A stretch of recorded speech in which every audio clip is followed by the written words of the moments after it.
राज्यातील लाडक्या बहिणींसाठी महत्त्वाची बातमी. हे बघा, सर्व लाडक्या बहिणी वाट बघत आहेत आता 21व्या हप्त्याची. 21वा हप्ता वाटप संदर्भात महत्त्वाचा अपडेट समोर आला आहे. एकीकडे 3000 रुपये बोललं जातं, एकीकडे 1500 रुपये बोललं जातं. त्यामुळे सर्व लाडक्या बहिणी कन्फ्यूज झालेल्या आहेत की नेमकं 1500 मिळतील की 3000. आता संपूर्ण डिपेंड आहे जी आरवरती. जी आरमध्ये 2 महिन्याचा निधी मंजूर होऊन आला, मार्च आणि एप्रिलचा. तर मग तुम्हाला 3000 रुपये मिळू शकतात. आणि जरी जी आरमध्ये फक्त एकाच महिन्याचा निधी मंजूर होऊन आला, मार्च महिन्याचा, तर मग तुम्हाला 1500 मिळतील.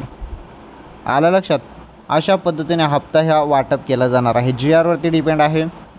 आणि हप्ता कधी मिळेल? मग या महिन्याच्या शेवटी हप्ता मिळेल असं पण बोललं जात आहे. अधिकृत माहिती आलेली नाही. अधिकृत माहितीची वाट बघूया.